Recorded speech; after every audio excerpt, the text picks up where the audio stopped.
to Anything Joe's, a collaborative journey through the world of G.I. Joe. My name is Greg Engel. And I'm Jaren Decker. And we'll be your host today. Today on Anything Joe's, it's our Relax Fit episode. We're talking about news from the last few weeks and our recent acquisitions, which one of us has a few and the other has an insane amount. You will be able to determine which is which pretty quickly. But before we get to that, we're going to talk about G.I. Joe news. So, first thing in the news. Icon Heroes letter opener. Icon Heroes is designing a sword that looks like the Snake Eyes sword. I guess it is tied in with the movie, and it's a letter opener. This is a weird news item. Jaren, do you have a need in your home for a letter opener? Well, I would. However, mine is currently, my need is being filled by a replica Lord of the Rings sword. So I guess I can retire that now. Oh, so you are kind of the target demographic. I couldn't even tell you the last time I opened a letter. I just see things come in the mail, and I go, well, that's a bill, and then I rip it in half, and I put it in the trash.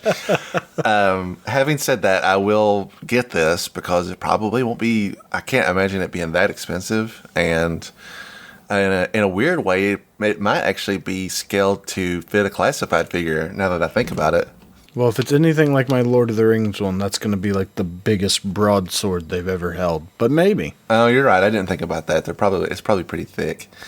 Weird licensing, but I guess I'm all for letting them branch out, what they're merchandising. I didn't think we'd ever see like cutesy stuffed animals, but here we are. We have those now as well. Or the little domes.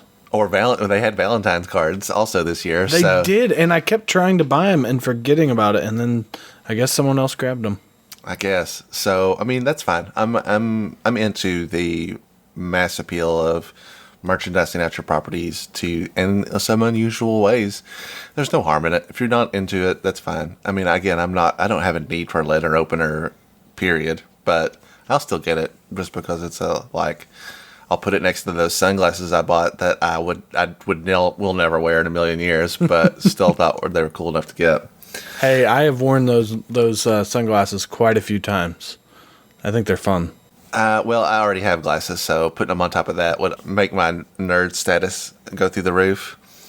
True. Also, you don't think you have a need for a letter opener, but man, when you see something coming and you don't want to deal with it, it's so much better, even cooler than ripping it in half, just chopping it up. It's much better. You're probably right. It would probably be like a Fruit Ninja-esque experience where I'm just like, chop, chop, chop, chop, chop, chop, chop, chop, chop.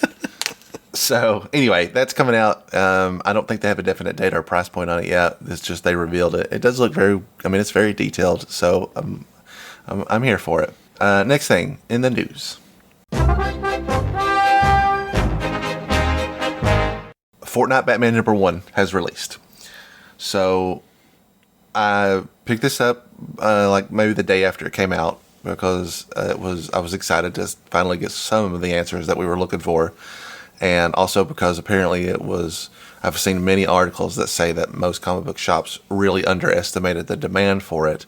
And I think that specifically is because it contains some kind of DLC code for a Harley Quinn costume, and obviously, I don't care about any of that, but I read the first issue, and Jaren, you have read it as well, correct? Correct. Okay, so I'm going to talk kind of briefly about it, but if you haven't read it yet and you want to go in spoiler-free, you might want to give yourself about 5 minutes here to skip ahead. I will say right up top that Snake Eyes is not in this issue, period, but it does set the groundwork and answer some questions that we had about how this story was going to unfold, and it is as follows. A gigantic rift opens up in Gotham City. Batman is called in to investigate. He gets pulled into the rift with Harley Quinn, and when he gets there, he cannot speak. Nobody can, apparently. And B, he has limited level amnesia, so he doesn't really remember who he is or what he's doing. And the first thing that happens is he kind of stumbles upon a big battle royale with a bunch of Fortnite characters. He gets involved in a fight with them. And then Catwoman shows up, who he has a muscle memory of, essentially, and they team up and fight together. And that's just about it in a nutshell. Do you have anything else to add to that? I mean, I thought it was a fun little thing. I know we're not a Batman podcast, but I thought it was fun that he kind of like, he's like, I don't know who I am, but I know how to fight. Mm-hmm. Like, and then when he sees Catwoman, he's like, something's drawing me to her. Aside from the fact that she's an attractive person, sure, you know, he's like, we've fought together before, and I don't know, it was fun. This was a really fun issue. Now, Greg, did you pick this up physically, right? I don't have the physical version in my hand yet. I did, but I have one on hold at my local comic book shop. Yeah, I was trying to get to the local comic book shop, but they're closed on the day this came out. So that's useful. Did not get to go there, and that was, of course, the one day that week that I was not working during their very limited hours. Mm-hmm. So I don't have it physically either. I did buy it on the app, on the DC app, but it was a fun read. I'm excited to see what happens and see how they can kind of keep playing off of it with limited dialogue, just mostly just internal dialogue. Yeah, and the only reason I'm bringing it up is because it answers a couple questions that we had in the previous episode. First of all, we now know that this is, again, air quotes here, the real Batman. It's not like an amalgamation of other characters that we know. And it does also answer the question of, like, how is this scenario going to play out? Nobody can talk. Well, guess what? Neither can Snake Eyes. So, and they have limited memories of their experiences, which does rule out my theory that he would see, like, the Arashikage logo and be like, oh, I remember that. He probably won't. It's probably just the assumption that everybody that meets is assuming that they are enemies based on where they're at. I'm sure there will be some more clarity of that in a second issue, but it seems like I guess it's just an easy setup to be like, well, you guys don't remember everything. And I guess the Fortnite characters are there to kind of like instigate the violence more or less. Like they keep... Be the fodder. Yeah, at least until we see an actual enemy. I know Catwoman kind of toes that line, but like if we see a Harley Quinn or a Joker or somebody, that's more likely that they will also instigate violence automatically. And probably when he meets Snake Eyes, it will still be a classic case of this guy's probably a villain, right? So now I do have one question. Do you think that they're gonna basically restart the game? Because to me, the way I was reading it, it seemed like that was the end of the fight. That's a good question with them, because it seemed like, because it says to be continued question mark. Like the way I was interpreting it or reading it was basically like, oh, they got consumed by the storm or whatever. They can't outrun it. Yeah, so they do show the, like, I don't know what they call that, like, grid, where there's, like, in Fortnite, like, in all Battle Royale games, there's an area where combat has to be taking place as the game goes on, and that area gets smaller and smaller, and if you're outside that area, you're basically automatically dead. Mm-hmm. So it's forced them into a smaller area. So that's a good question. I don't know if the game resets, like that was like the end of the match, or if it will continue to end in one small area, because Batman does see it and is like, oh, I got to get out of this area because people are getting left behind or whatever. Yeah, because you can see the storm basically is right around them. It's not even 100 feet diameter, like it's small. I bet you're right. I bet it's like, here's the winner, and this person moves on to the next round, and the next round will have like all new characters that didn't get cut out of the first one. I don't know. We'll see. I'll only bring it up because it did answer a couple questions that we had and sheds a little bit more light on the upcoming Snake Eyes fight, which is the only thing we really care about. And it's being pushed heavily. I mean, that was, at least, I don't know about for you, but when I was reading it on the app, right after you hit the end where it says to be continued, the next full page is Batman v Snake Eyes issue 3 launches this date. Like it doesn't even mention issue 2. It just jumps straight to, yeah, hey, look, you're gonna want to be here for issue 3. It is definitely the highlight reel, and I have a feeling that issue will sell significantly more than anything else in the book, unless I am misunderstanding the appeal of the DLC. There are people that will buy the book for the DLC and not even read the book, probably, because that's just how Fortnite is. But yeah, it's definitely been the center point of the series. Like that's how they're really pushing it. So anyway, we'll see. Probably the next time we record one of these, the next time we record one of these, issue 2 will be out, and we'll have a better idea of the setup for what's to come. All right, so those are the only two smaller news items we have. But the next thing on the list is the G.I. Joe Origins Snake Eyes movie figures. Or I should say toys in general, because we actually have a whole lot of different stuff to talk about on this. It was more than I anticipated seeing. Yeah, so briefly, the Fan First Friday we knew was going to be basically exclusively factored around the movie. But I wasn't expecting quite as many reveals as we got. So we're going to get into that and break it down real quick. Starting with the $9.99 figure movie line, which I think has a specific, it doesn't have a title, so I don't know how to refer to it. So basically, if you didn't see it or aren't familiar with it, because it's not the main thing that we collect, or it's like not directly in our wheelhouse, this is an additional 6-inch line. It is got a cheaper price point at $9.99. And it has less articulation than the classified figures to coincide with that price point. These are made a little bit cheaper, and the target demographic for these is a younger audience. They want to have something that is competitive on the peg for new fans, kids that have just seen the movie for the first time. Like, it's a completely different set of rules, basically. And this has that ninja battle action. Yeah, it's a little gimmicky because that's also a big pull for children.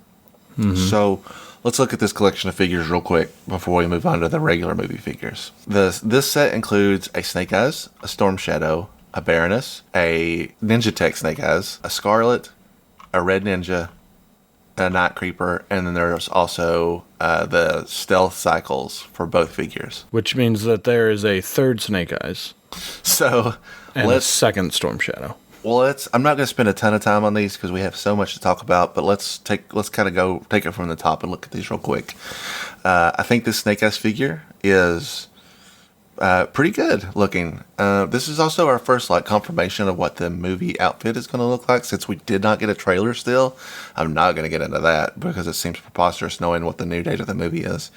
But he has a smaller sword and a larger sword, or like a katana and maybe a dagger, and then it has a connecting feature where it's kind of like a nunchucks with blades on the end. That probably has a different name.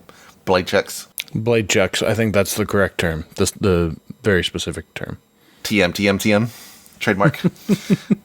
It's a pretty streamlined figure. It's not overly flashy. He looks good for a $9.99 figure with less articulation. It still is poses well, looks good. I got no problems with it. Yeah, as we're talking about this, real quick, I just wanted to touch on that articulation. Trying to look at them, I was trying to see, okay, what kind of articulation can we expect? At first, I was worried these were going to be 5 POA, just can move once at the leg, once at each arm, and the head. Mm-hmm. But, I mean, we're looking we've got elbow articulation, we've got arms that, can move, no butterfly joints or anything, which is, of course, expected. That would be expensive. Yeah. And then it's got a single jointed knee. So, I mean, 1, 2, 3, 4, 5, 6, 7, 8, 9 POA? Maybe a little bit more. Well, probably 10 if you count that swivel at the abdomen that makes them do the ninja crunch. Mm-hmm. So these aren't terribly restrictive. No, not at all. These still have tons of playability, in my opinion. I am actually, really excited for these. I have to say, we'll talk a little bit about this at the end. But yeah, I think these have a lot of potential. And I am very interested in seeing how the younger audience responds to these. How well will they sell versus the collector audience? Will the collector audience also pick these up? Will they pass on them? And, I don't know. We'll see if we have any peg warmers out of this series. Next up in the set is the Storm Shadow figure. We'll touch on this when we get to the classified figure, but this Storm Shadow has a different color scheme. He's an actual bright laundry white compared to the classified figure. He has a bow and arrow. He has 2 katanas. This is a cool figure. He has a little piece of kind of armor on his chest. He has his Arashikage logo branded on his bicep. He's got some pouches, and he's got a loincloth type area that hangs down. It's a well-designed suit. It looks different than a lot of Storm Shadow stuff, but at the same time is kind of an amalgamation of a lot of Storm Shadows that we've seen over the years. And I think it works. Yeah, I like this version. I like this color. I think the little bits of gray really make the whites pop. Yeah, I would agree with that. It has just enough detail and variation to make it look like a more complicated figure than it really is. Next up is the Baroness. Interesting about this Baroness is that, and I'm kind of getting ahead of myself here, but it's hard to not compare these to the classified figures. Her hair is like normal length Baroness hair. She comes with a, I don't know, that gun looks like it has a fist on the end. I don't know what I'm looking maybe it's just like a rocket or a warhead or something. But it very much looks like a fist. Yeah, she has a gun. She has 2 knives, and I'm gonna say that those glasses are probably not removable based on what we know about these figures. This suit also has kind of a dark blue, like a deep blue, kind of reminiscent of her older outfit with some very subtle red highlights. Looks like, I think that's the Cobra logo on her chest piece. It's just covered up with a lot of other armor.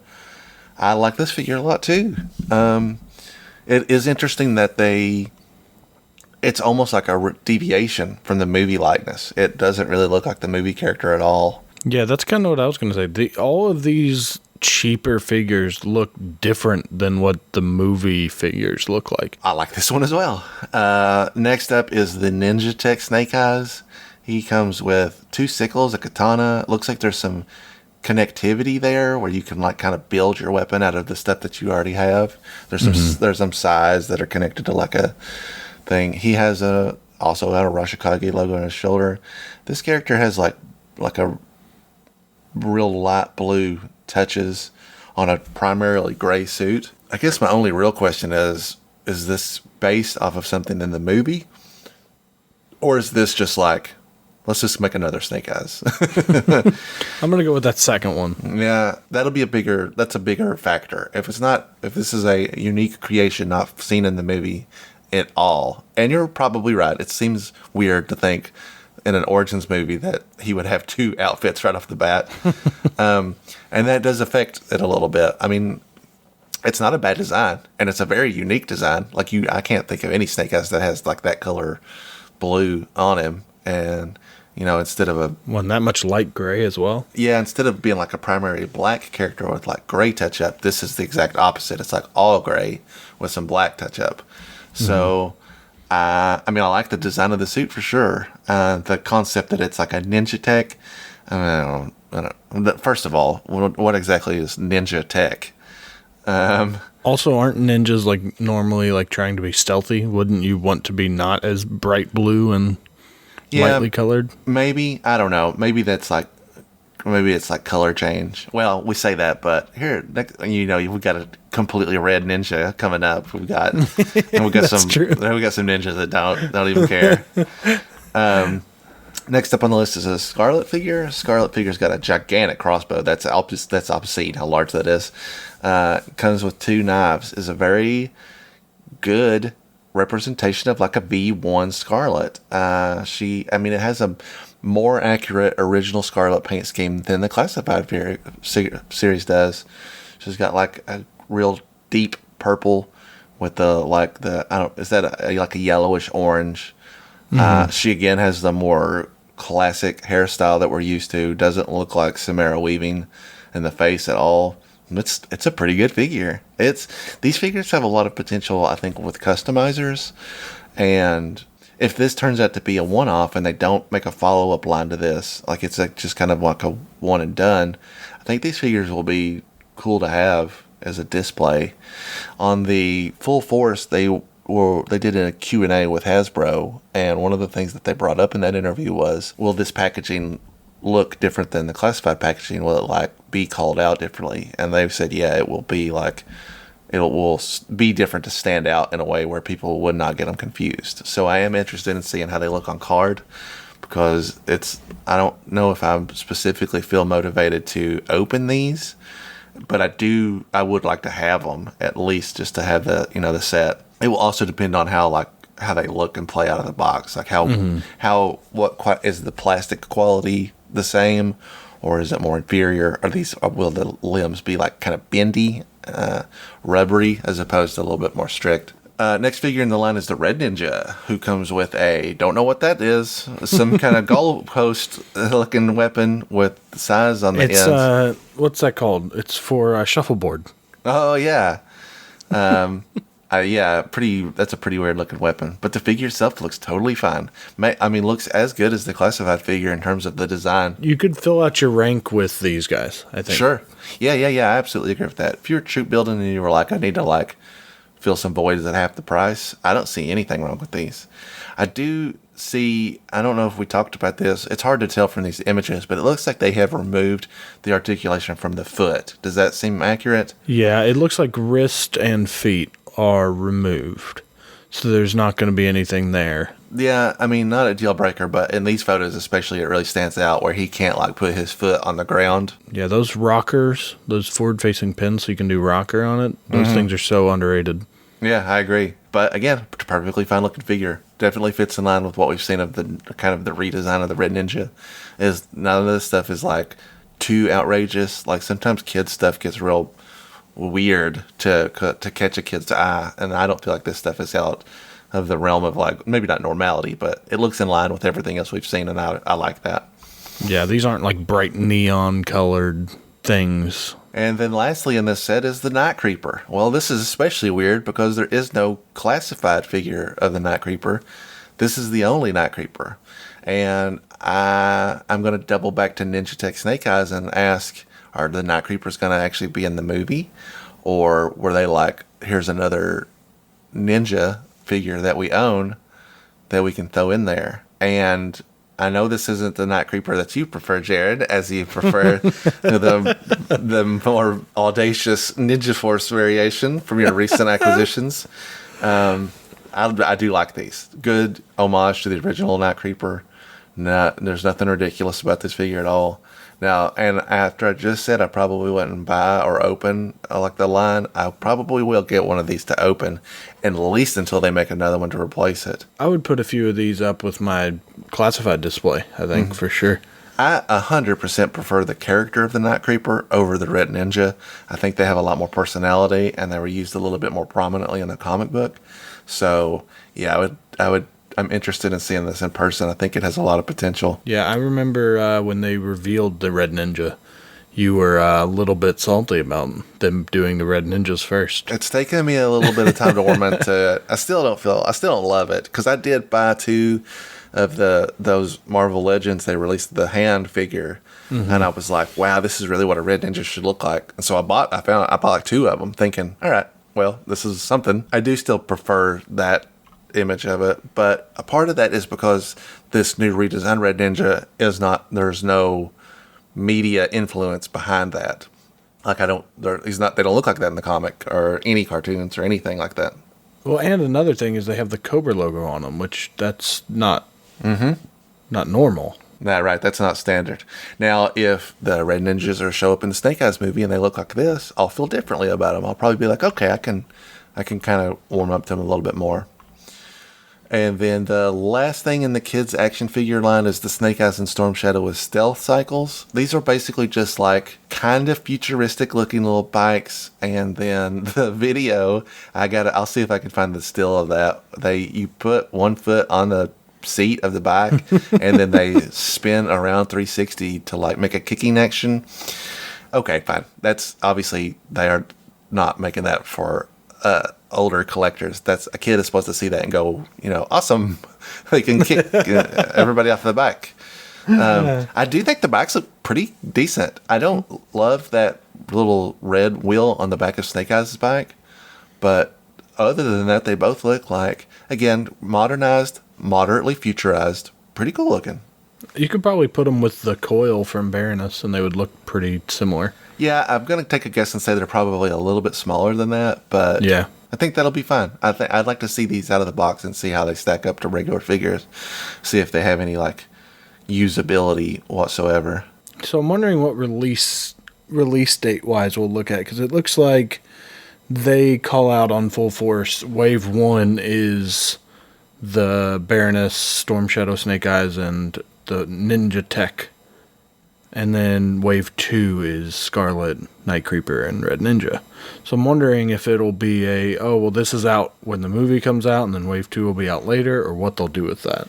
You have to imagine that with no definitive street date for these, and certainly they were given the knowledge ahead of time that they were going to move the movie up for a July release, that they are trying to coincide that release with it. Mm-hmm. So, and the smart money is we want to have Wave 1 out just before the movie launches. And then you want to put Wave 2 out sometime around like when the movie is leaving theaters. Like it's usually a pretty short window because you only have so much time to like be in the attention. You know what I mean? Like once it's out of the theater, and this is a unique movie in that it's one of the only movies in a year that is only going to be in theaters initially. Even Black Widow is going to be on Disney Plus day of.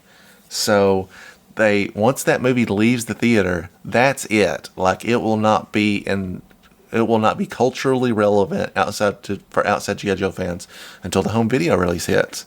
And you ideally want to maximize what you can get out of it before then, unless you hold Wave 2 to coincide with the home video release. But you got to think that's at least 6 to 8 months away. The only hope I think would be for a little bit quicker than that is if they did after it runs through theaters, if they do an HBO Max release. Mm-hmm. I think because it's a Warner Brothers thing, it's unlikely that will happen. Unless they're just being tight-lipped about it, and they're going to be like, it's only going to be in theaters, and then a week after the theater release, they're like, gotcha, suckers. Pay $30 on HBO Max. Right, y'all got sick, and let me say this about the movie release, because we don't really have any new news other than the movie release we know it's coming out early now. Mm-hmm. I've been looking kind of daily outwards to see if theaters are still doing the thing where you can book a theater and show a movie. We should do that. Well, so the weird thing is, I guess as the pandemic is, I'm not going to say wrapping up, but things are looking better. As people are acting like it is wrapping up? Things are looking better for the first time in a year. We'll say that. And so I've been looking at dates that you can book, and all the theaters around me don't seem to be accepting bookings after the end of this month. I don't know if that means that they are like playing it by ear, because I am going to check again on the 1st to see if it's still available. And if it is, then I'm absolutely going to book it for a release date. I'll pay it's like $100. I'll be like, I think you can have up to 20 people. It'll be a big deal. I'll be running around the theater with my Snake Eyes cosplay on, and we'll be hooping and hollering and having a good old time. Hey, I'll go halfsies with you. It'll be just me and you. I get the feeling that by the time July rolls around, it won't be an option anymore, which is probably. But it would have been great otherwise. Movie theaters are packed. I actually went to Mortal Kombat in theaters. Oh, really? And it was completely full. I was on the 3rd row. Wow, that's surprising to me, considering it was crazy. I really regretted it. But they were still doing where, your group, and there had to be at least 2 chairs between you. And this is at one of the theaters with the large chairs. This isn't, this isn't the Regal when 2 chairs is 6 inches of weight from you. Sure. This is like 2 giant recliners. So that was better. But I still was like, oh, this is risky. That surprises me because, you basically can watch Mortal Kombat for free with it, if you have HBO Max, or just get a trial and watch it. So the idea that people have missed the theatrical experience so much that they're willing to go out. That's where I was at. I hadn't been to a movie theater. I was like, you know what? I want to do it. It was $12, and I'm a big movie goer. Like, going to movies is probably one of my favorite things. Mm-hmm. And I was like, you know what? It's time. So I'll be itching that way probably when Snake Eyes come out. So yeah, there's no question that if the pandemic ramps back up, I'm still going to go see this in the theater. I know that's not a popular thing to say, but I am fully vaccinated. I will still wear my mask. I don't have any problems with that. I'll buy 12 seats around me. Yeah. If that's what it takes. I will not miss this in the theater. I've waited so long for it. I'm very excited about it. I'll buy it, if I don't think they're going to show it in 3D, Because I say that, but a small amount of choice movies do still release in 3D. But hey, maybe it'll be on that the big whatever screen at the one near you. That's what I watched Mortal Kombat on. I mean, this is the bottom line. First of all, I haven't been to the theater in a year. I really wanted to see Bill and Ted in the theater, but I couldn't convince myself to do it. Mm-hmm. And this is it for me. There could not be another movie in existence I would be this excited for, that would draw me in. So I'm going to go all out. I want to sit in the biggest possible theater I can get to, with the most comfortable seats, and I want to buy all the snacks and all the alcohol, and just like have it'll be like an experience for me. I'll reflect on it. I'll remember it when I go see it. I saw the other two movies in the theater, and it was the same thing. I went opening night. I put an open call out. I was like, who wants to go see a G.I. Joe movie with a person that absolutely obsessed with G.I. Joe? And I got a bunch of people together, and we went, and it was great. I mean, regardless of how you feel about those movies, the experience itself was still pretty awesome. Hey, we'll have to make some kind of cool video and stuff when we go to do it. I'd like to do we'll probably, depending on the timing of the podcast at that time, we'll probably do a reaction video after we've seen it.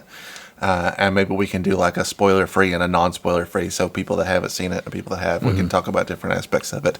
Anyway, let's get back on topic. 12-inch Ninja Strike Snake Eyes.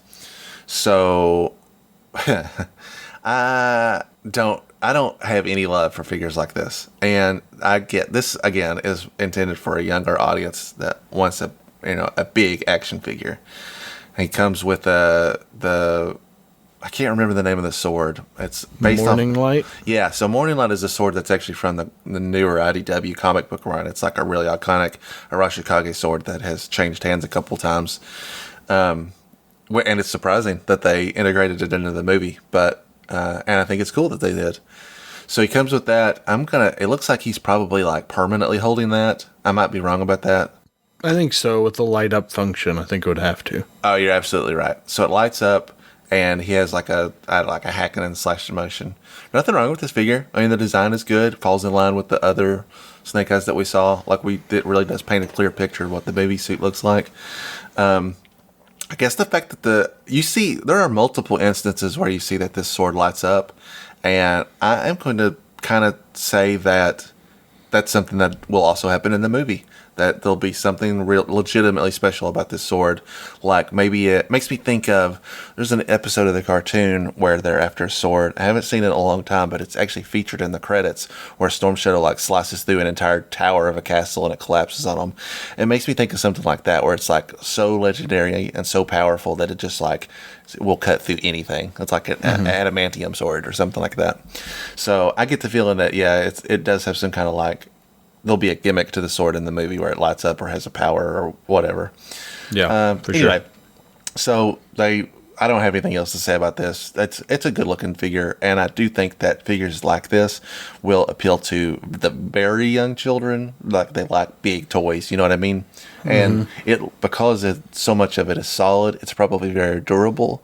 And having a child that likes to ram toys into other toys or the wall or whatever, I think that it works in that aspect quite well. Yeah, for sure. Okay. Before we get into the classified figures, we've got one last thing to talk about, and that is the Snake Eyes Special Missions Mask and Morning Light Electronic Sword. This, again, it's like a children's cosplay item. Maybe cosplay isn't the right word, but it's like a dress-up thing for kids that want to be like Snake Eyes. I do think that the length of that sword is very odd. It looks like a dagger. It's very short. Yeah, and honestly, the light up feature, it doesn't look as good as the one on the 12-inch. Seems like it would have been cooler to make the blade clear and then have the whole thing light up like a lightsaber. Like those lightsaber FX swords. But it's fine. Maybe in hand it'll look more like a katana and less like a dagger. The helmet, on the other hand, looks great. It looks really detailed. You can see that it has a visor that's see-through, and most interesting is that it has like the logo on the center, and it lights up when you like tap it. And these pictures don't do it justice, because in the fan first video they showed it light up, and I was like, hey, that actually looks really good. They have always released some kind of kids dress up thing Role for play. Yeah, for every movie. And I usually am like, okay, well, I'm not a kid. I mean, at heart I am, but biologically I can't get away with it anymore. But I do think I would probably get these and have them. I mean, I probably wouldn't open them. I might open that helmet. I don't know. I would like to have these if they're not outrageously expensive. I would probably let my daughter play with that sword. Yeah, I'm going to let you in on a secret, and all you listeners. I am going to buy every single thing that we've just talked about. You're going to buy that 12-inch Ninja Strike? Oh, yeah. Well, okay. So I'm not buying it for me. I'm buying this because I have a 5-year-old who has started to really want G.I. Joes. Mm-hmm. And so, like, today I came home, he was in the bath, and he was playing with his G.I. Joe Barracuda. I got him his own Barracuda. It's his first G.I. Joe vehicle, and he absolutely loved it. And so he is starting to get, like, really into it, always wants to know about it. So, like, it's great. So these are all things. I mean, he has a Spider-Man mask similar to this. He has, I don't know how many of these 12-inch figures, and he likes all of them. So, like, this will be a fun thing for us to be able to have together and experience. So I will be in line whenever these come out, and I will buy every single thing that they've announced. That's extremely endearing. I would probably buy. I mean, I think my daughter would play with the sword. I don't know about the helmet because she might be too young to have something like that on. Yeah. The 12-inch figure, I don't. From a personal standpoint, I don't think she would play. She'd be like, "This is a baby," but everything else fair game. She comes in my room and you're gonna go in there and she's gonna be feeding Snake Eyes a bottle. That's a totally realistic scenario. She comes into my hobby room all the time, and I let her play with a lot of stuff that she really has no right to be breaking in front of me. But I'm pretty easygoing about it, and the stuff that I own that's tremendously valuable is not even out on display for me yet, as I'm transitioning the construction of the room. She's not doing elbow drops onto the flag yet? No, she can't get to that. She's not like tall enough to reach the flag because it's on a table. But like we talked about, I picked up a thunderclap, and she loves it because she could just load it up with characters.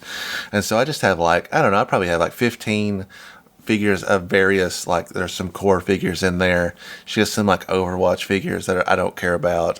There's some like duplicate Joes that there's like a Rakondo without a hat on. She just plays with all those, and many more. There's like Rick and Morty figures that I bought. Like anything, it doesn't matter. You'll turn around and she'll have the battle wagon, and a dog will be driving it, and there'll be a snake on the cannon. I'm like, you know what? Actually, this sounds like a pretty good universe. All right, so that's all the like non big boy stuff. Let's talk about the adult collector Snake Eyes toys. So, the Snake Eyes movie classified line has got just about every character that you would expect to see. And we'll start with the man himself, Snake Eyes. Now, in contrast to the other figures we've seen up to this point, this Snake Eyes figure doesn't have really any gray on him at all. He has a very streamlined, what you would expect outfit. Doesn't really he's got the like commando visor, which has become fairly definitive of Snake Eyes over the years. But there's really nothing else about this figure's design that I'm not going to be like, that's a version 1 or version 2 or version 3. He doesn't have any of that stuff. He's just wearing like a harness. He's got his katana. But probably for the better, honestly. Like because it could have been a lot worse, right? Like they had enough sense to be like, let's put him in all black because he's a ninja, and let's give him that visor, and then everything else is fair game. So if this is exactly what the movie suit looks like, buddy, you got me. Hook, line, and sinker. He's got a pretty good little assortment of accessories as well. He's got 2 like butterfly knives. He's got a katana that sheaths on his back. That sword does not look like Morning Light. Like if you look at all the other examples up to this point, it just looks like a regular sword, but that might change, or maybe there's something about it. I feel like it looks like it only in the one where it's being unsheathed in that picture. Maybe so. And maybe that's, maybe it doesn't have, maybe there's nothing about it that makes it look, it does have that like, there's like an etching sort of that goes straight down the center. So maybe that's a big part of it. Or maybe it just like reflects light in a cool way at some point. It has a little, if you look at these closer up, these close-up pictures of it, it has like a hint of gold at the base, like where the blade starts. So that might be a part of it as well. This is a great figure. I feel weird about the, it's another Snake Eyes figure in a classified line. But there's nothing wrong with this figure. It looks very good. I'll be glad to have it. It does have an interchangeable head that has like the Henry Golding unmasked, essentially, which is obviously an important part of a movie line. You want to have it look like the titular character. And it's a very good head mold. It looks a lot like him. Did you see the video of him unboxing this? Where he's like, I did. He reacts as every fan would want, as every person. If I had a figure of myself, I would be like a giddy little schoolgirl also, and I opened it up. So I like that he seems like a genuinely nice guy that actually is very tolerant of a otherwise aggressive community. And like he really like is happy to be a part of it too. Like you can tell that he like can understand kind of the weight of the role that he's bringing. Mm-hmm. Although it is different. I mean, because I don't think they'd be doing this unless we were going to see him unmasked in the movie. Oh yeah. So again, I've said this many times before, but this is Spider-Man frenzy with the old Spider-Man with what's his face, Tobey Maguire, where they're like, it's the first movie I ever watched where I was like, this dude is taking his mask off for everybody. He's in the middle of a subway and his mask is off, and it's because we paid a lot of money for him. You better show your face all the time. And this is the same thing. There's no difference. That we paid the money, so he will be unmasked a lot. We don't even know how long it takes him to put his suit on. You know what I mean? So he could be unmasked for a large part of it. So I do like this figure, and it's one of the better figures in the line, which is good because it's the main dude.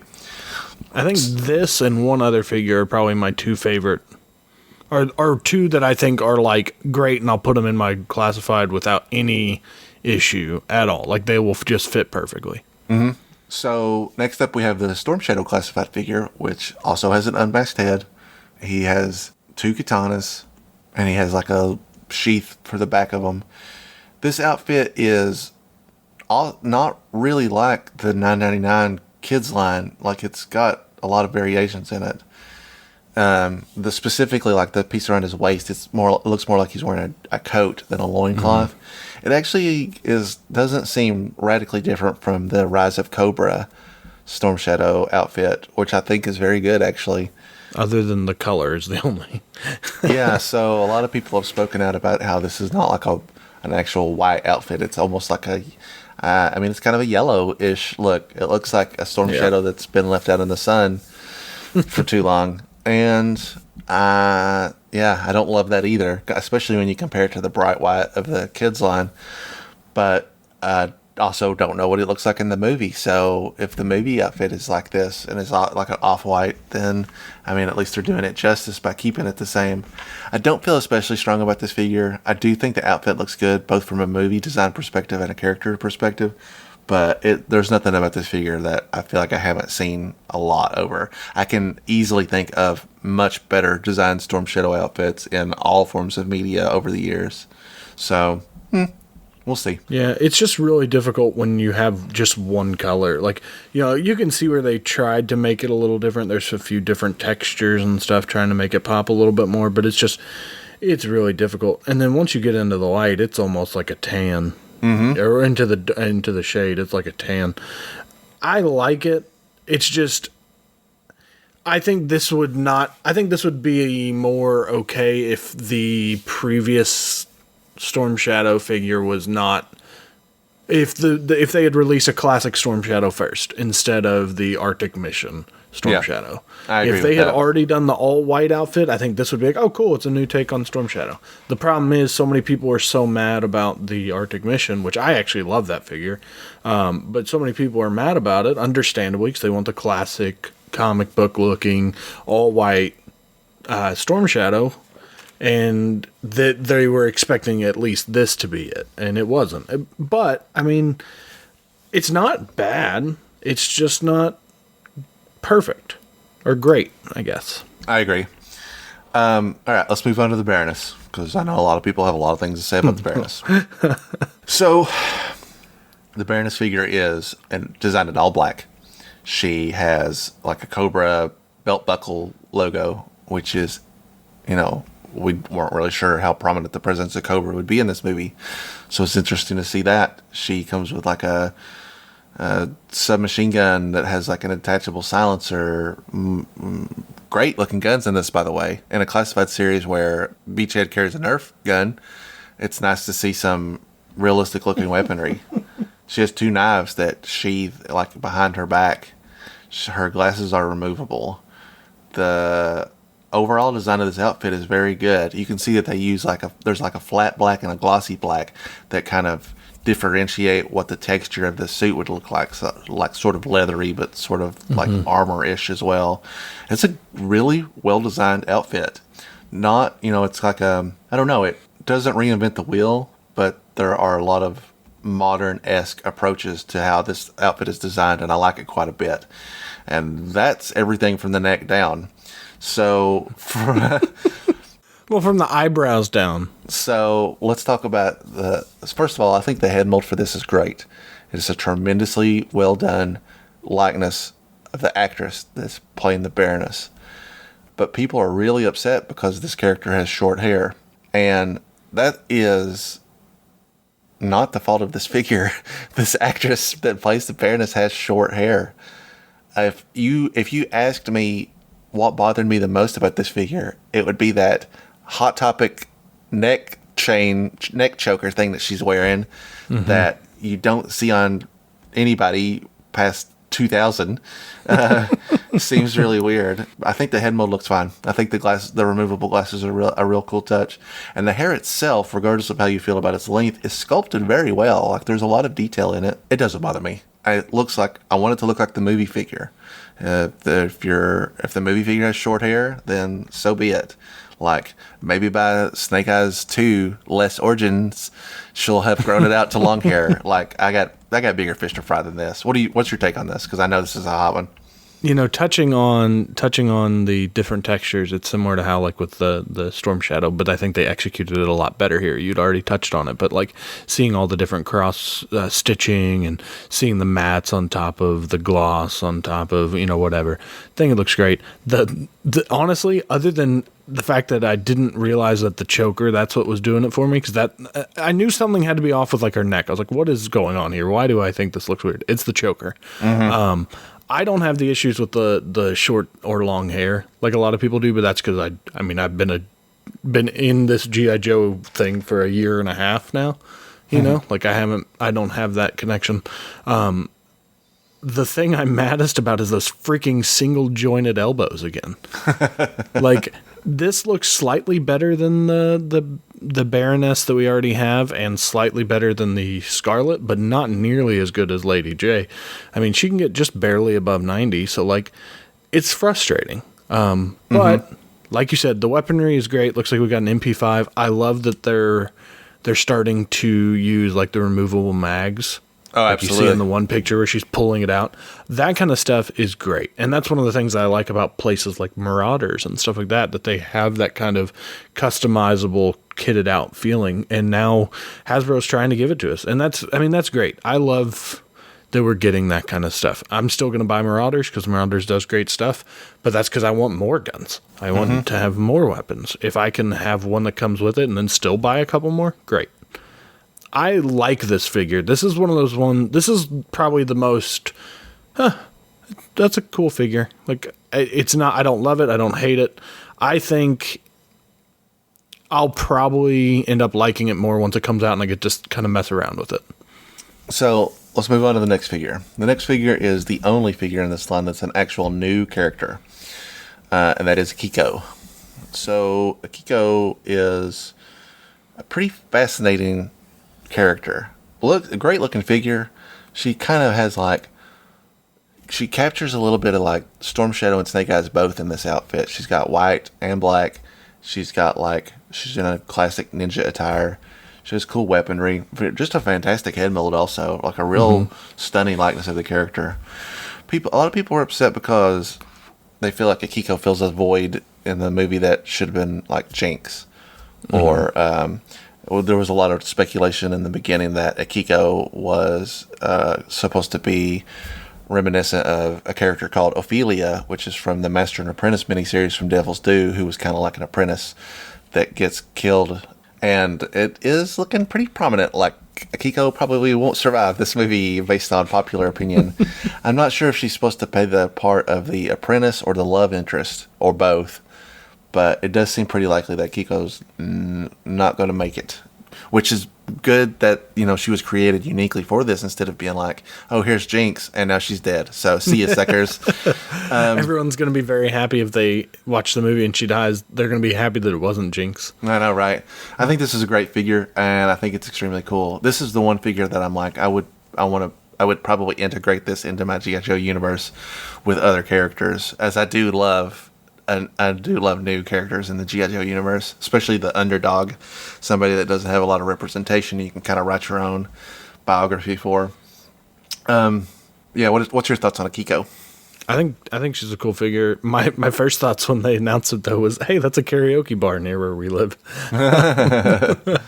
But no, I think you touched on it. I love the kind of showing the duality with the colors. I mean, that yellow looks almost exactly like white. Looks almost exactly like the white that they're using on Storm Shadow, and then the rest of the black, showing that maybe she's some kind of like connection between them, or something like that would be kind of cool. I love the weapon. I love that she can split it apart. I was about to rant about the single jointed elbows, and then I realized that these were probably made before they started using the double jointed elbows. So sorry about that. That makes sense, especially because we thought this movie would be out a lot earlier. So it makes sense that these figures have probably been done a lot longer. Yeah, well, and they're earlier in the line. They're number 16 through 21, I think. Oh yeah, I didn't even think the classified. These are those missing ones. So the last figure in this set is Scarlet, and this Scarlet figure is got like a sort of really this Scarlet figure looks a lot like the other classified series, except they've changed the color scheme. They've given her kind of like a chest plate with armor on it, and obviously her likeness is reminiscent. It's supposed to be Samara Weaving, which I think they capture pretty well. The Scarlet figure looks pretty good. I think something that if you compare these to the original first wave of classified figures, a complaint that we have had often is that their expression is sometimes lacks emotion, and I think these figures are a lot better about having a little bit more. There's a little bit more depth to it. I'm not going to say that it conveys specific emotion, because you maybe don't want that immortalized forever in your figure, but these figures look a little less dead in the eyes than a lot of the others. I think this is a good figure. I'm not a huge fan of the movie likeness characters in my regular line, and I'll say, my closing statement on this is that historically, especially if I look back at Retaliation and Rise of Cobra era movie figures, a lot of times in hindsight, I'm like, I don't really know what to do with these now that the movie is gone, and I think that this kind of falls under that umbrella. I would never take this Scarlet and go, this is my Scarlet. This is the Scarlet that is on the team and leads the team. Because I'm like, this looks like one of Bill and Ted's daughters. Or, you know what I mean? It's hard for me to look past the actress that's playing the character. I like having these characters. And there are plenty of good figures that came out of the Retaliation and Rise of Cobra line overall. But again, I don't like having a character that looks specifically tethered to the movie. So as a whole, I like this line, and I did pre-order this line. I want them all, but there will be a limited window of interest for me, where as the movie gets further and further in the review mirror, I'm less and less likely to do anything with these figures at all. You know what I mean? Yeah, I can understand that. This is kind of a unique situation, because this will be the first time I get to experience that. And getting to see kind of how I respond to it. This, to me, is actually probably my favorite figure from the line, though. I love this Scarlet. This would probably be my Scarlet. Like, if we're being honest. If I was going to go out and I was going to take some toy photography of the group, I would take my Duke, I'd take my Flint, my Lady Jane, I'd take the Scarlet, I really, really like this figure. I can't tell if it's digital camouflage on the chest piece, or if that is just like a weathering where it's been worn down. I'm going to say that it's digital camouflage, kind of like a more militaristic design on it. but Yeah, it could just be weathering. Who I knows? think it is digital camo. I think that they've reached a level of detail with it where that's what they can accomplish with it. Yeah, I really like the design of this outfit too. Like it's got kind of the colors that can, it's got that little bit of yellow and stuff that can show through, but it's also a more realistic look on it. And I really enjoy this. The pictures don't do this figure justice either, because most of the ones that you see are so heavily edited that they look a little bit different. So that wraps up the movie line review. We're going to move on to the one other piece of news item we have, and I'm going to throw a couple things out real quick. Jaren, did you happen to watch that Full Force interview where they talked to the guys at Hasbro? I have not. No. So it's the Full Force, and it's also Carson from 3D Joe's. They sat down and had like a 30 or 40 minute conversation with them, and I'm not going to rehash that because it's already available for everyone. If you haven't seen it, you should definitely check it out, because they were able to release a only modestly edited version of it. And the only thing I do want to talk about is they asked them point blank, basically, hey, there's a huge demand still for vintage O-ring figures, and what's been said many, many times is basically that, we don't have the molds, it's too expensive to make, we're done. And they basically came back and said, we hear what people are saying, and it's on the table, which is that's not what we've been hearing for the last many, many years. Like that, we've basically heard exclusively never again. So for them to just be like, maybe, is still a pretty big step forward. And the other big piece of information that I felt like come out of this, and again, this is all, there was no like breaking news, but it was an interesting interview with the team. They mentioned if they were considering using G.I. Joe for the HasLab project, which is like a kind of a Kickstarter for bigger things, and they were very instantly agreeable to say yes, that's something that's also that we've been discussing. So if you haven't seen that video, check it out. It's on the Full Force webpage. It's very good. Even if you don't watch the whole thing, there's a lot of, they asked the hard-hitting questions, and they were really, they did the best to answer everything that they could without, they can't just give away the farm, basically. But there was a lot of good information there. Now, they also talked about the Cobra mission, or Cobra Island special missions, right? Yeah, so they talk a little bit about the supply and demand, or the demand and lack of supply. And they acknowledge their shortcomings. They've heard what people have said about it. They said, hey, we're trying, we're working on it to get it fixed. And that would lead me into the other throwaway news item I have, which is that they sent an email out saying, hey, everybody, that's those Target exclusive Fireflies and Vipers, we got them up now for premium members. Come on and get them. Oh, are you here? Just kidding. They're gone. So basically, they sent an email burst out, and they were like, hey, and this is the first time they've offered something that's exclusive to another retailer. And they were like, premium members get first dibs. And by premium members, we do mean people that just sit at the computer all day long and refresh the Hasbro Pulse page. They were gone in, I'm going to say a couple minutes tops. I don't know anybody that got one. If you went when the email sent, you were already too late. It was almost like you had to have already been there at noon with no prior information that was happening. So yeah. I'm not going to get into that. All we ever talk about, everyone talks about is how poor that distribution has been, how disappointed it's been to be a fan and have to suffer or pay to acquire that stuff. We've all been there. I'm not, this is not the last time we're going to have this conversation, because the last news item of the day, classified Major Blood, it leaks. So this guy's called Galactic Trade Ship put up an eBay auction, and one of our listeners brought it to my attention, and they said, hey, check this out. And lo and behold, it's Major Blood, the oft rumored classified release that we had been expecting to see for quite a while. These guys, I don't know how these guys got them, but they got at least two because in the pictures you can see that he has one on his side to show the connecting artwork, which I love, by the way. So they put it up on eBay, and it was our first chance to like see the figure. And to say that things got a little heated from there is an understatement, because it turned into quite the show.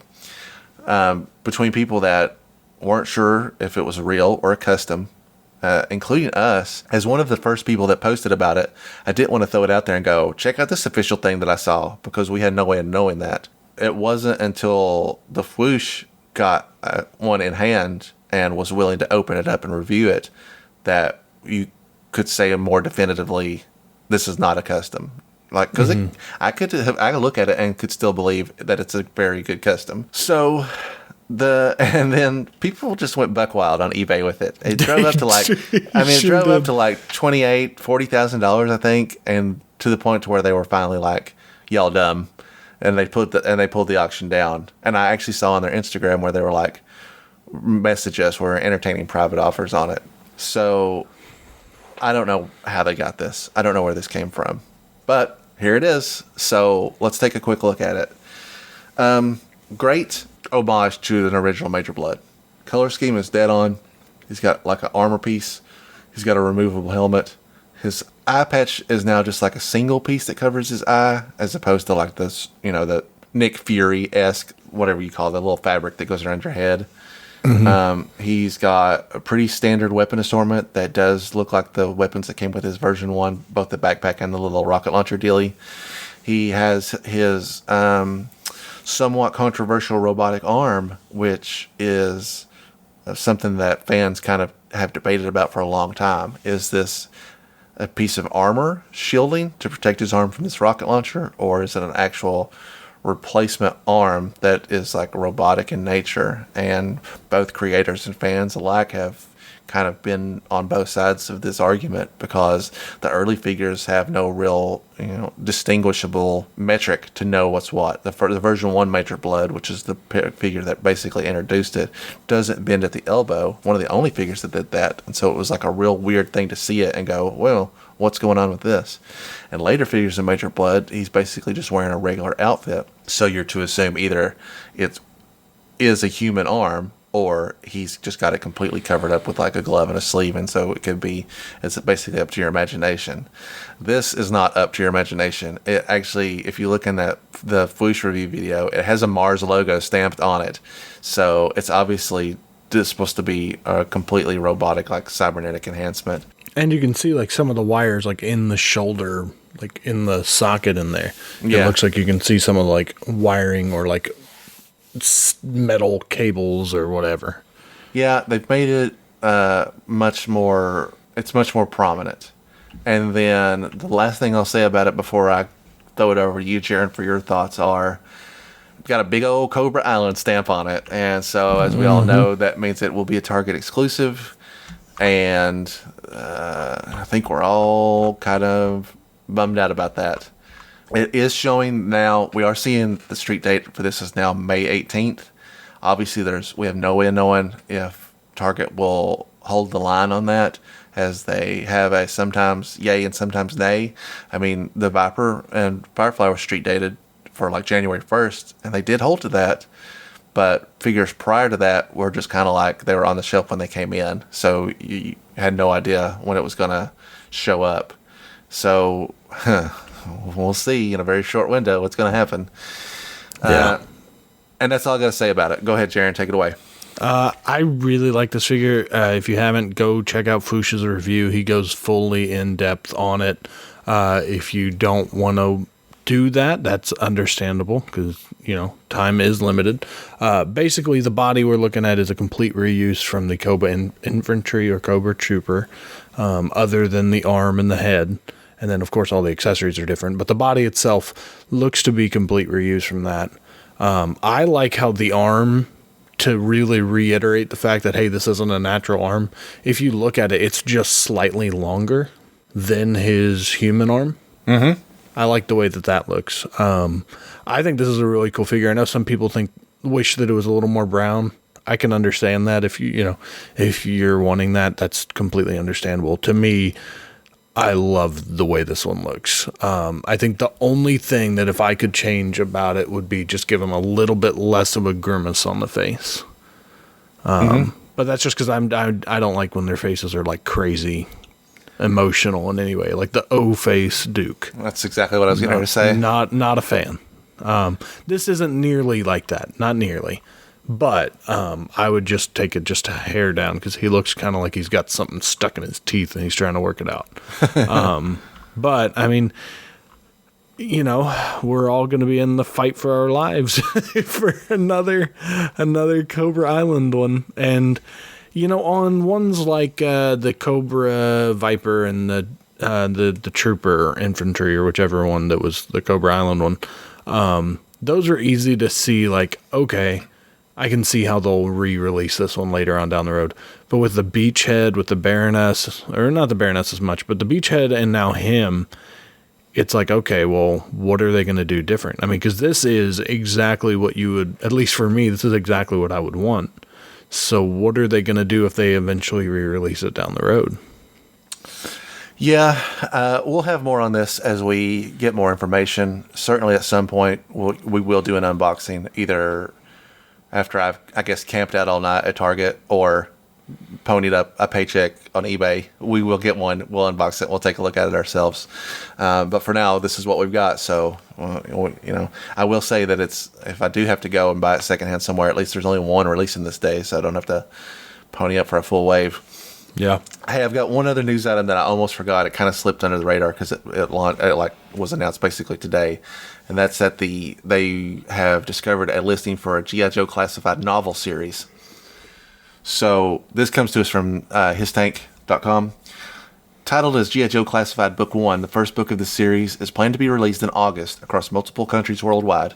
Written by John Scavron, the artwork for the book is handled by none other than Phil Noto. The official description reads as follows. In this action-packed series starter, a group of ordinary kids, quote, I don't know what that, find themselves facing extraordinary circumstances, and with the help of mentors like Duke, Scarlet, and Roadblock, they'll find what it means to be a team, rise to the occasion, and save the day when nobody else can. A heart-pounding thrill ride from start to finish that will enthrall G.I. Joe fans and action-adventure readers alike. Writer John Scavron is the author of several young adult fantasy novels, including Misfit, Man-Made Boy, and This Broken Wondrous World. And then Phil Noto is most known probably. He did the artwork for the G.I. Joe Classified series Scarlet. He also did the Scarlet Declassified book for Devil's Due. So sounds like this book is targeted towards young adult, and makes me think of when we did that Find Your Fate book, and it was like a small, it was like a kid joins Cobra and he's a strategist. So we don't have any more details on it other than it's 256 pages and it's coming out in August, and apparently it's listed as book 1. So there'll be a whole, the start of a series. Cool. I mean, like I'll read it. I don't care how much of an old adult I am. I will read this young adult fantasy novel. You have any thoughts on that before we move on? Not really too much. I am just kind of wondering what exactly are these kids going to be learning? Like, are we in a Red Dawn situation with these kids? Like they're learning from like elite warriors, right? So unless it's like just the most intense scout troop unit that there ever has been, it's going to be pretty intense. So I'll get it. I'll check it out. Yeah, we'll see how it goes. I mean, we'll do an ASMR read along. And then Scarlet said, set traps for all your friends. All right, so we're running pretty long. Let's scoot on over to recent acquisitions. Oh, good thing we don't have a lot to cover on this. Yeah, no doubt. Recent acquisitions. So, welcome to Recent Acquisitions, everybody, where we talk about stuff that we've got in the last couple of weeks. I'm going to go first because I have a very small amount of things, and then we will all sit back and have a sandwich while Jaren launches into his small collection that he's acquired. So, I did not get a lot of stuff in the last 2 weeks, but I got a handful of things that are worth talking about, and I want to lead off and say that I did buy the missing seatbelt for my APC that I picked up at Kentuckiana. I just got a wild hair and was like, oh, I need to see if I can finish this off and it'll be complete and then I won't have to think about it anymore. And I found one, and I'm not going to lie, it was expensive. But I was like, let's just get it done and then I won't have to sweat it. So I bought it. It came in. It's fine. It fits. It's a seatbelt. Nobody's going to fly out when they're driving. I bought a complete Devilfish, which is like the little orange boat. This is a vehicle that I had as a kid, but it didn't. It had not endured well over the years. I think I had basically lost everything. I know I'd lost all the missiles for it, so I found an okay deal on that. I only work in two phases. I'm looking for lots of aggressively priced smaller vehicles, or I'm looking for the general. There's really no in between. I picked up a Barracuda because Jaren wouldn't stop talking about it. And then I thought, well, let me see what it looks like. And I found a complete one and I bought one. I don't know what I'm going to do with it. It's just a little baby submarine, but I have it so I can mark it off the list. I picked up a Buzzbore, which, if you're not familiar with, is a small one-person Cobra vehicle. It has a rotary blade that goes around it, and it like cuts through. It almost looks like a Ninja Turtle vehicle. It's real bizarre, and I am very unhappy with it. Are you a fan of Toy Galaxy on YouTube? Yeah, sometimes I watch their stuff. He did a top 10 worst G.I. Joe vehicles, and that boy was like number 7, I think. Yeah, well, understandably so. I guess I had never owned a Buzzbore, and in my head, I thought it would be a much bigger vehicle than it is, but it's not. It's barely big enough to fit the single figure in it, and the idea is you drive it across the surface, and it looks like the blades, I guess, are going into the ground. Mine doesn't do that, so I don't know how it ever did it. It just like kind of sits up at a tilt and is real lame. So that was a bummer. But I got it, and it's complete, so mark it off and move on. And then the last thing I got, and which I got in today, is I got the original Snowcat. And I do have a Snowcat somewhere in my collection, but it's the one I had as a kid, and it is in at least some state of incompleteness.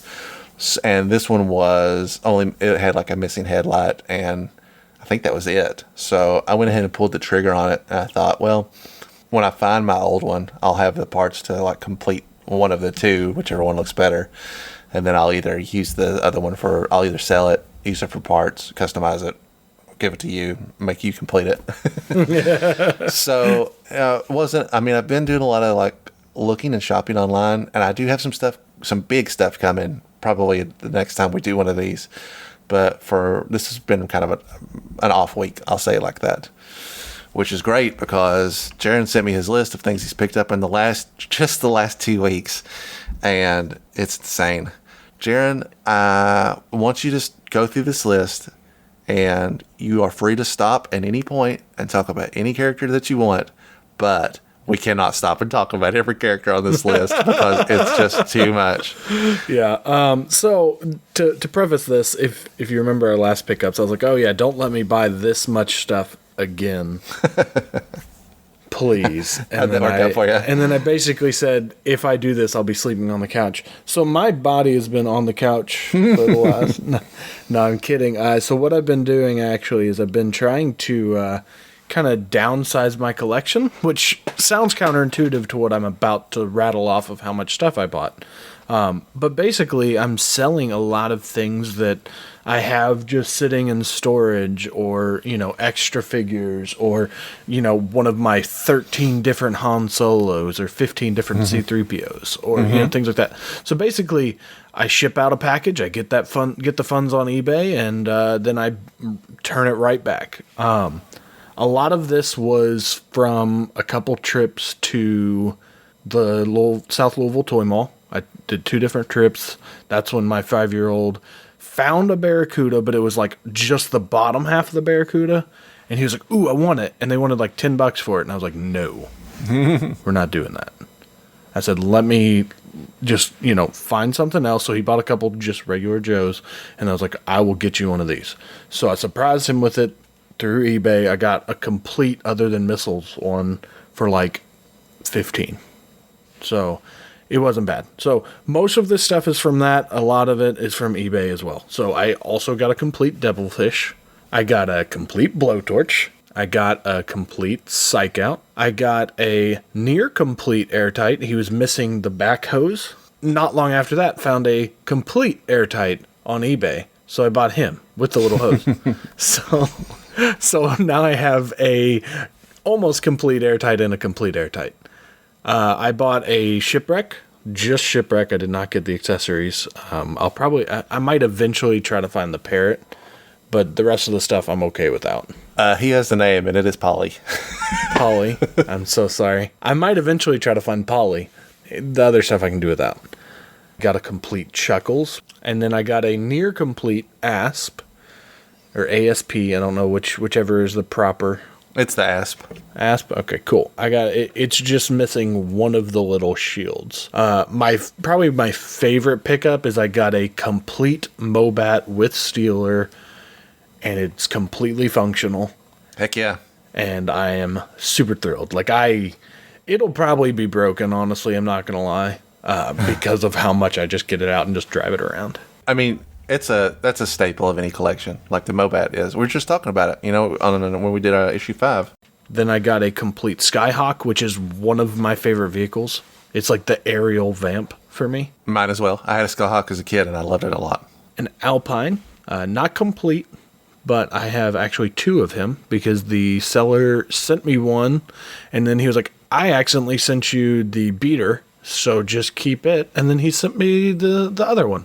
It was really nice of him. I was very happy. I was like, I can ship you the other one back.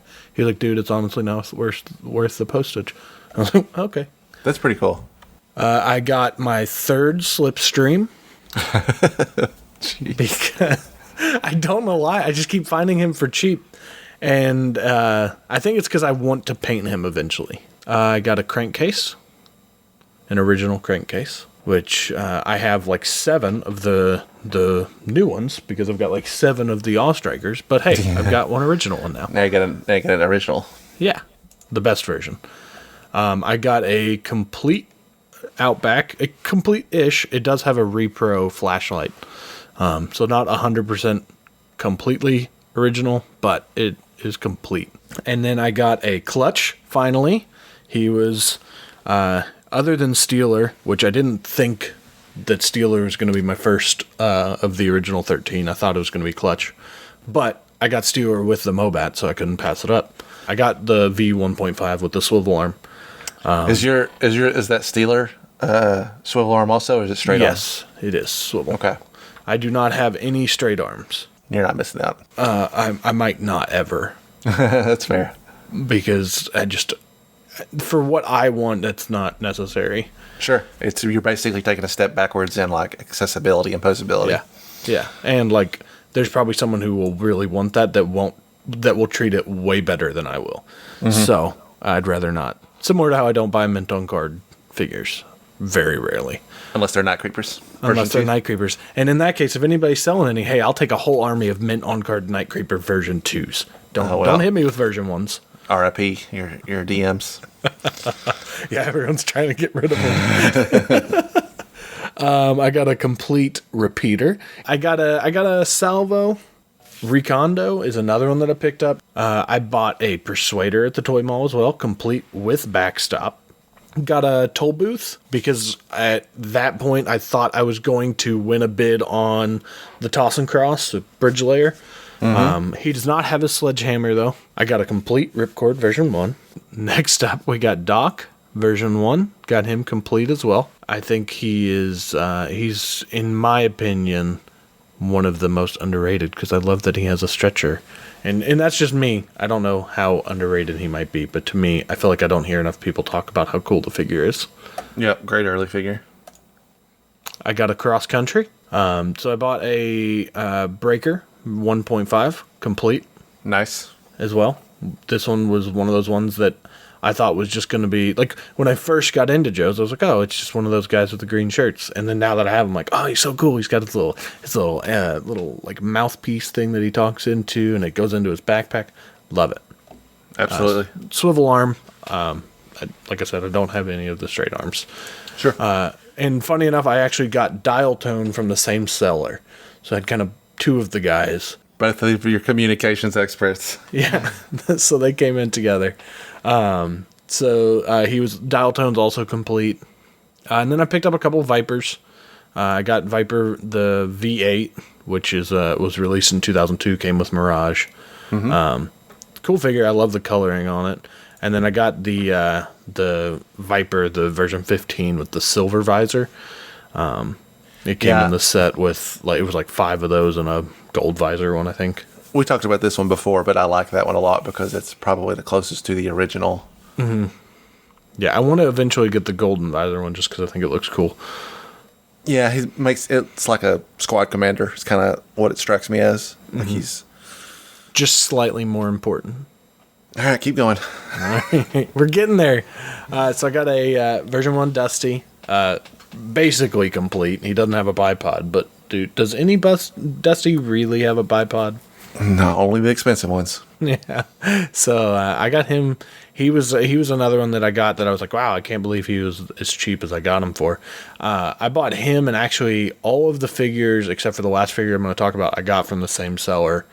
So I got him.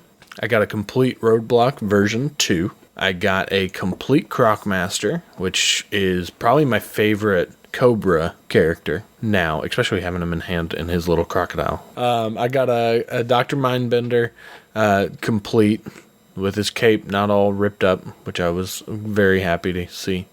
I got a Xandar, which until up to when we were talking about recording, I did not realize had color change. So tomorrow I will be trying to get that to work, trying to recharge them a little bit. And then the last figure, this one I did not buy with those. This was one that I actually just picked up and shipped to me in like a day and a half, it felt like, was the V6 Baroness, which we had talked about with the G.I. Joe comic pack. I believe we had talked about when we covered that one. Oh, yeah. With the reprint of G.I. Joe #1. So it's her in like the blue suit, which I like because I don't have a Baroness yet. And then the last, finally, thank you guys for sticking around. What started all of this spending spree is I had sold so much stuff, and I was like, you know what? I want to get something G.I. Joe. I want to get something big. I want to get something complete. I want to get something vintage, and I want to get something original. And I started looking at my collection. I was like, man, I've got a lot of Joe stuff. I've got a lot of Joe stuff and not a lot of Cobra. So then, process of elimination, looking at stuff, I was like, I want a Rattler. And I love the A-10 Warthog. It's one of my favorite airplanes. It's up there with the Mustang, the B-17. Those kind of airplanes are my favorite designs. So seeing the Rattler, I was like, I've got to have it. And I went through a couple auctions and didn't end up winning them. And finally I found one complete, unbroken. Even the little tab on the gunner pit is good. It comes with it's got the damaged panels and the regular panels. And Wild Weasel's in there, and he's all in good shape. And it is probably like the crown jewel of my collection. Understandably so. And man, it was one of those things that the moment I hit pay, I was like, what did I just do? What did I just do? Because it was expensive. It was not cheap at all. Okay. Whew. So, we got through it together. I wanted to kind of hold my tongue so I could get through that list, and we are running long. So, as in our closing statements, I just wanted you to talk a little bit about how your collecting stance is leaning so predominantly into vintage. Like, have you given up on modern stuff altogether? Like, is that not in your wheelhouse anymore, or is it just you're just going through a phase where you're like, got to get these heavy hitters? Yeah, it's weird because when I first started, it was leaning heavy modern. Most of my figures, I mean, I didn't have but a handful of beater O-ring figures. And I've got, I had probably 20 or so modern. And then I started really messing around with them and started really just falling in love with the O-ring figures. And then comparing them, it was like, yeah, these, they look a little bit more realistic in the modern, but I mean, articulation wise, the originals are almost better. You got a little bit more range, especially like elbows and stuff. But also like there's something charming about original figures. I've got a lot of the original Star Wars. I've got a lot of random older 3 3/4 inch figures. Not a lot, but quite a few different lines. I've got a few of, and they're just charming. So once I don't remember exactly which figure it was. It might have been honestly that the Law figure was when I was finally like, holy cow! Like because I got it was Winterfest. I got that police vamp. And then you were like, oh, hey, you should get this guy. He was an MP. And when he came in, I remember I carried him with me and would, like, go and just take pictures of him. And it was just so much fun because it's so charming. And it's more, they feel like a moment in history. Like, this is a toy that is classic and has been designed with love and care, and not to say anything against modern or other lines, but like this feels special. You can tell that someone put a lot of time and effort into designing these and creating these. And it's not that I'm not going to collect modern. It's just that I don't think I'm going to seek out modern.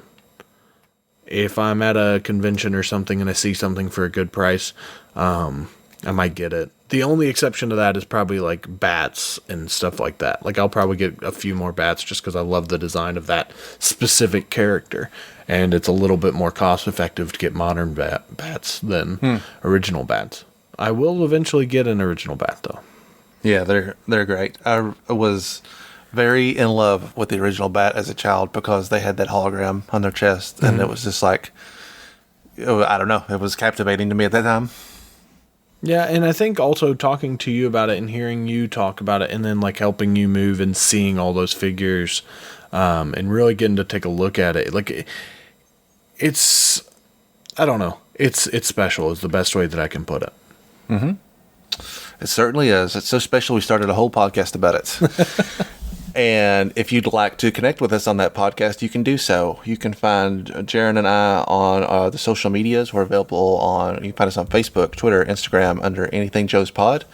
You can email us directly at anythingjoespodcast@gmail.com. You can find our YouTube channel under Anything Joe's.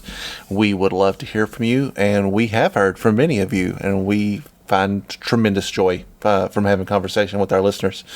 So if you're out there and you want to drop us a line, don't hesitate. We do have a 1-year anniversary coming up pretty soon. And we're going to start planning some stuff for that. And we're just going to kind of make a big deal about it. And we'll, I don't know what we'll do. We'll probably dig into my collection a little bit and spend some time talking about that. I don't know. We'll work something out. And that's it. We ran real long, bud. We sure did. But I think the news took longer, and I underestimated how much stuff I'd bought. Yeah, we just had a lot of stuff to talk about, and sometimes that's just how it's going to be. So anyway, thanks so much for listening. Again, tremendously appreciate it. If you're listening on YouTube, hit that like button, hit that subscribe button. I mean, smash it. If you're just listening to us on your podcast player of choice, maybe consider leaving us a review and saying some nice things. All that stuff helps us work into the whatever. We're fighting the algorithm for proper circulation with fans that might not know we're out there. Join us in 2 short weeks where we'll be discussing G.I. Joe number 6, the first appearance of the October Guard. And that's it. Thanks so much for listening, and join us again in 2 short weeks where anything's available for discussion here on Anything Joe's.